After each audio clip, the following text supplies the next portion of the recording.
معاشرے کو بے راہروی اور اخلاقی پستی سے بچانے کے لیے یقیناً ہمیں خود اپنے اوپر پابندیاں لگانی ہوں گی۔ ایک پابندی یہ کہ ہم سچ کو عروج دیں، انصاف کا بول بالا رکھیں، بغض، کینہ پروری اور غیبت سے خود کو بچائے رکھیں۔ ہم دیکھتے ہیں کہ آج تمام تر معاشرہ انتشار اور بے چینی کا شکار ہے۔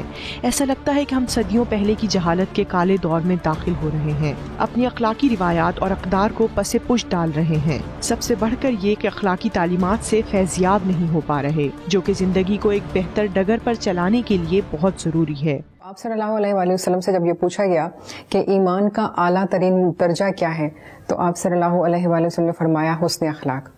پھر آپ سے پوچھا گیا کہ حسن اخلاق کیا ہے، تو آپ صلی اللہ علیہ وآلہ وسلم نے فرمایا کہ حسن اخلاق یہ ہے کہ جو تجھے توڑے تو اسے جوڑے، جو تجھے محروم کرے تو اسے عطا کر، اور اگر تجھ سے کوئی زیادتی کرے تو اسے درگزر کر۔ ہم اپنی ان اخلاقیات کو یا اخلاقی ویلیوز کو جب ہم معاشرے کی سطح پر دیکھتے ہیں تو پھر اس میں یہ آتا ہے کہ وہ تمام حقوق جو لوگوں کے ہمارے اوپر ہیں، ہم انہیں کس طرح سے ادا کر رہے ہیں۔ جیسے ماں باپ کے حقوق ہیں، بہن بھائیوں کے حقوق ہیں، اولاد کے ہیں، پڑوسیوں کے ہیں، رشتہ داروں کے ہیں، یہاں تک کہ مسافر کے، مسکین کے، بیوہ کے اور یتیم کے ہیں۔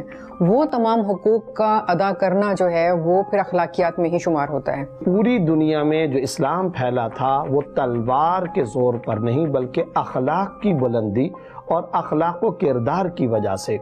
چنانچہ حضرات صحابہ کرام، اہل بیت اطہار، اولیاء کرام، بزرگان دین پوری دنیا کے اندر جو گئے ہیں، انہوں نے اپنے اخلاق قوم کے سامنے پیش کیے۔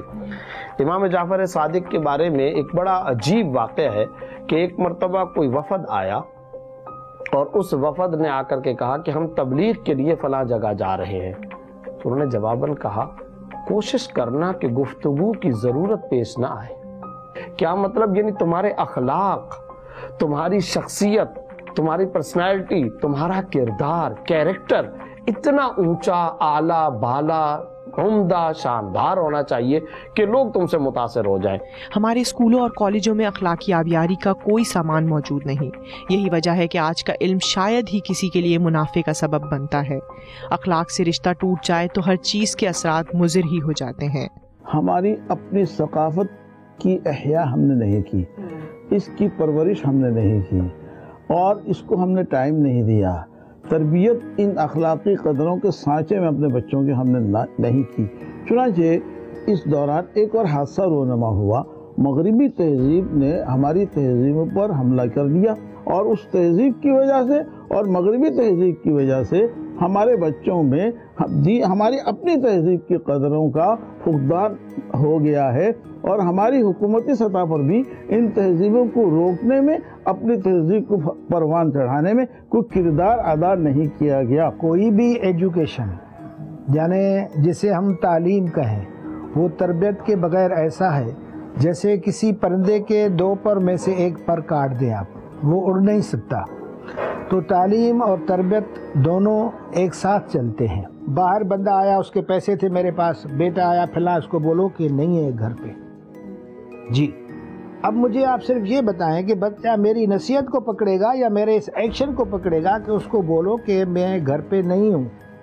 اتنے بچے معصوم بھی ہوتے ہیں کہ کہتے ہیں ابو کہہ رہا ہے میں گھر پہ نہیں ہوں۔ بڑی عجیب بات ہے کہ آج کے دور میں ہم کسی کی تکلیف سے بھی لطف اندوز ہونے کی کوشش کرتے ہیں۔ یہی وہ اخلاقی افراتفری ہے جسے ہم سائنس کی تیزی بھی کہہ سکتے ہیں، جس کی وجہ سے لوگ ایک دوسرے سے دور ہیں۔ آپ دیکھیے کہ روڈ پہ ایک ایکسیڈنٹ ہوا ہوگا، گزرنے والے اسکوٹرز، کار وہاں رک جائیں گی، چاہے وہ اتر نہیں رہے ہیں، اس کی کوئی مدد نہیں کر رہے، لیکن وہ رک جائیں گے۔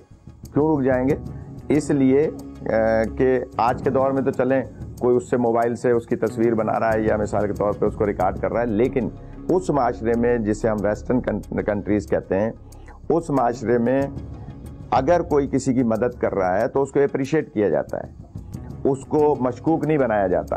ایک بندہ یا کسی کی مدد کرنا چاہتا ہے تو اس کو الٹا اسی کو پکڑ لیا جاتا ہے کہ کہیں تم نے تو ایسا نہیں کیا ہے۔ آپ امریکہ چلے جائیں، آپ مسلم کنٹریز میں سے ٹرکی یا ملیشیا یا دبئی یا پھر آپ جرمنی چلے جائیں اور اس کے علاوہ اور یورپین کنٹریز میں چلے جائیں, آپ یقین کریں کہ وہ تمام ویلیوز جو ہمیں بتائی گئی ہیں, ہمارے دین نے جو بتائی ہیں, جسے ہم بڑا فخر کرتے ہیں کہ جی ہماری یہ ویلیوز ہیں, آپ کو وہ تمام ویلیوز جو ہیں وہ ان سوسائٹیز میں نظر آتی ہیں.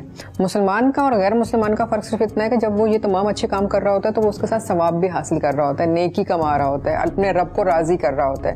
لیکن وہاں پر ان کے کانسیپٹ دوسرے ہیں.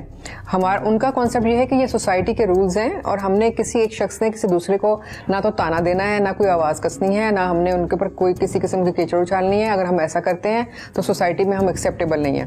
لیکن جب ہم اسلامک معاشرے کی بات کرتے ہیں تو یہ تمام چیزیں ہمارے دین کی طرف سے ادب اور آداب میں شمار ہوتی ہیں کہ اگر ہم یہ کر رہے ہیں تو گویا ہم بھی ایک اچھے انسان نہیں ہیں, لیکن اگر ہم ان چیزوں کا, ان ویلیوز کا خیال کر رہے ہیں, دوسرے کو عزت دے رہے ہیں, چھوٹے سے پیار کر رہے ہیں, جہاں پہ سوسائٹی میں اگر کسی مسکین کو, یتیم کو, بیوہ کو کوئی ضرورت ہے اس کے لیے ہم کام کر رہے ہیں, تو ہم جہاد جیسے بڑے کام کے ثواب میں شمار ہو رہے ہیں. تو گویا یہ فرق ہے, لیکن ویلیوز وہی ہیں. معاشرے کی جو ضروریات ہوتی ہیں وہ ہمارے معاشرے کی بھی وہی ہیں اور ان کے معاشرے کی بھی وہی ہیں. والدین کی نافرمانی اور ان کے حکم سے روگردانی کا کون سوچ سکتا ہے, مگر آج آپ دیکھتے ہیں کہ کچھ اولاد والدین کی آنکھوں میں آنکھیں ڈال کر ان کی بات سے انکار کی بھی جرأت رکھتی ہے. حضرت علی رضی اللہ تعالیٰ عنہ فرماتے ہیں, اور بڑا عجیب جملہ ہے, انہوں نے فرمایا نوجوان کی بدبختی کے لیے یہ کافی ہے کہ اس سے بات کرنے سے پہلے اس کی والدہ یا اس کا والد اس کے موڈ اور مزاج کو چیک کرے. یہ کسی بھی نوجوان کی بدبختی کے لیے کافی ہے. ہونا تو الٹ چاہیے تھا کہ نوجوان کو اپنی والدہ یا اپنے والد سے بات کرنے کے لیے اپنے والدین کے مزاج کو دیکھنا چاہیے تھا. اسے سوچنا چاہیے تھا کہ اپنے والد صاحب سے مجھے اس وقت یہ بات کرنی چاہیے یا نہیں. اور آج الٹ معاملہ ہو گیا. بوڑھی ماں, بوڑھا والد اپنے بیٹے سے بات کرنے کے لیے, بیٹی جوان سے بات کرنے کے لیے اس کے موڈ اور مزاج کو چیک کر رہے ہوتے ہیں. فرمایا یہ انسان کے, یہ نوجوان کی بدبختی کی آخری انتہا ہوتی ہے. پہلے جوائنٹ فیملی سسٹم ہوتا تھا, دادا دادی, نانا نانی, چچا چچی, ایک بھرپور خاندان ہوتا تھا. تو اس میں بچے جو تھے وہ سیکھتے تھے اپنے بڑوں کو دیکھ کے بہت کچھ اچھی باتیں. اگر وقت ماں باپ کے پاس نہیں تو دادا دادی, نانا نانی ان کو بتا رہے ہیں کہ دیکھیں یہ ہم اپنا وقت ہم نے ایسے گزارا تھا, ہم لالٹین کی روشنی میں پڑھتے تھے, ہم اپنے بزرگوں کی اس طرح سے عزت کرتے تھے اور یہ ہمارا کلچر ہے. قصص الانبیاء بیان کیا جا رہا تھا, قصہ چار درویش بیان کیا جا رہا ہوتا تھا کہ جو بچوں کو اس سے بڑا کچھ سیکھنے کا موقع ملتا تھا. جس معاشرے میں جھوٹ, بددیانتی عام ہو جائے تو وہاں امن و سکون کیسے قائم ہوگا؟ اور اخلاق دنیا کے تمام مذاہب کا مشترکہ باب ہے جس پر کسی کا اختلاف نہیں. مہاراجا دشرتھ جس کے یہ بیٹے تھے 4, وہ بہت بڑے راجا تھے, مگر اپنے بچوں کو گروکل میں بھیجا. آشرم اس کو کہتے ہیں جہاں بچوں کو نہ صرف پڑھایا جاتا ہے مگر ان سے خدمت کروائی جاتی ہے کہ آپ جھاڑو دیں, آپ پانی بھر کے لائیں, آپ جانوروں کو چارہ دیں. وہ سب کرتے تھے راجا کے بیٹے, صرف اس لیے کہ ان میں ادب آئے, اور ادب آئے گا تو علم ٹکے گا, اور بغیر ادب کے علم ٹک نہیں سکتا, بہہ جائے گا. ہمارے سماج میں اخلاقی ایمرجنسی کی ضرورت ہے. پاکستان میں ایسی کوئی خرابیاں اور خامیاں نہیں ہیں جتنا زیادہ پورٹری کیا جا رہا ہے. انسان کو انسان سے ڈر ہے.